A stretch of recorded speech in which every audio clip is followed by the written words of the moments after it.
Bonjour les amis, eh bien écoutez, je suis heureux de vous retrouver en ce jour béni du 1er janvier 2023. Oui, je suis heureux parce que en ce jour, il y a vraiment quelque chose à faire et à vivre. Oui, je suis heureux de vous annoncer que nous allons ainsi nous retrouver tous les jours au travers de cette parole, tous les jours, 7 minutes pour Jésus. Qu'est-ce que je peux vous souhaiter de plus?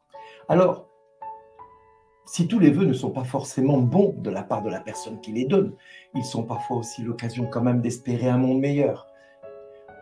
Pour cette raison, j'avais le choix de faire comme le monde et de vous dire encore et encore mes meilleurs vœux. Et je vais le faire. Mais derrière cela, qu'est-ce qu'il y a? Personnellement, je pense à la plus belle des choses que je peux vous souhaiter. C'est que chacun de vous, vous puissiez vivre comme moi de cette parole de Dieu. Cette parole qui guide mes pas, mes décisions, mes actes, mes réflexions. Oui, je pourrais vous dire à chacun que je désire que vous receviez le plus beau cadeau de notre doux Jésus. C'est de le voir venir dans votre maison, qu'il vienne s'asseoir à votre table et qu'il vous dise que vous êtes précieux pour lui, que vous avez du prix à ses yeux et qu'il vous aime au point de donner sa vie pour vous uniquement peut-être. Voilà un vœu que je forme de tout mon cœur avec Claire pour chacun de vous. Alors vous allez me dire, oui mais cela n'arrivera jamais, Bernard. Eh bien, qui n'ose rien n'a rien. Moi, je vais oser une seule chose. Croire que ce qui est impossible à notre intelligence en ce jour va peut-être devenir la réalité pour chacun de nous durant cette année. Je prie que notre Père, dans sa sagesse, qu'il nous accorde de faire cette expérience au travers de ce temps que je vais mettre à votre disposition en seulement 7 minutes. Il ne vous reste qu'une seule chose à faire pour que cela se réalise.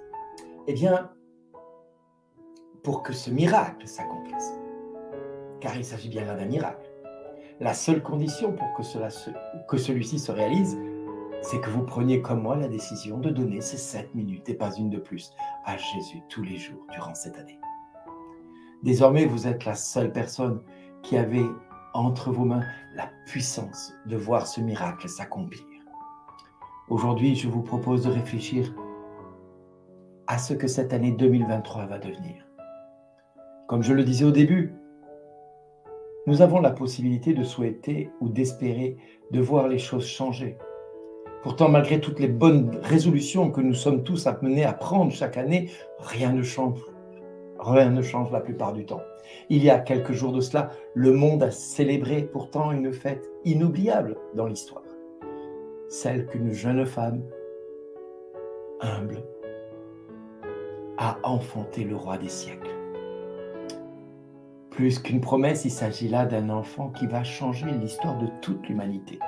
Par le oui de cette jeune femme, le monde va être bouleversé, son temps va commencer à être décompté à partir de cette naissance.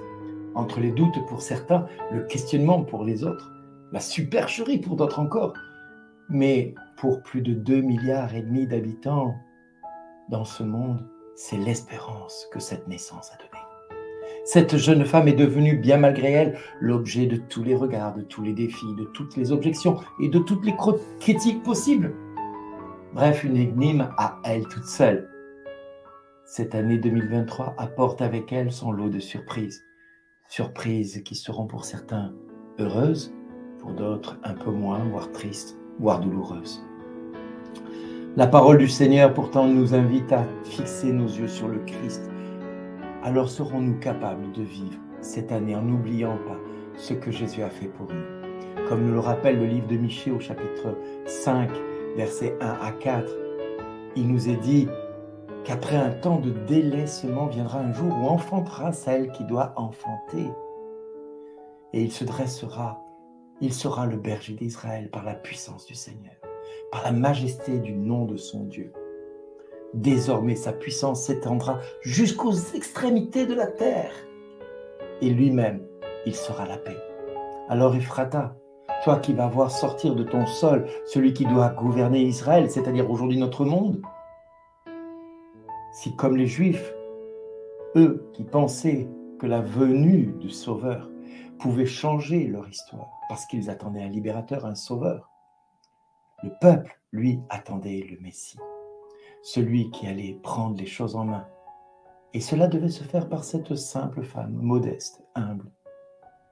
Il est temps, à notre tour, d'attendre celui que notre cœur espère revoir venir parmi nous grâce à cette jeune femme, une femme sans prétention, une femme qui portera contre son sein celle qui donnera la vie à l'auteur de la vie. Elle deviendra par cela la mère de Dieu dans notre Église. Comment se fait-il que la mère de mon Seigneur vienne jusqu'à moi, dira Élisabeth. Une vie qu'il mettra, lui, au service du bien des hommes et d'une multitude. Je vous invite à réfléchir durant cette année de ce que nous allons faire de ce Jésus dans notre vie, de ce que nous allons faire de cette mère qui a donné tant pour l'humanité. Osons prier maintenant le Père. Osons prier cette femme de nous donner son Fils encore un peu plus chaque jour. Soyons sûrs que notre Dieu sera fidèle au rendez-vous. Et il sera non seulement fidèle au rendez-vous, mais il nous accordera vraiment tout ce que notre cœur aspire à voir. Amen.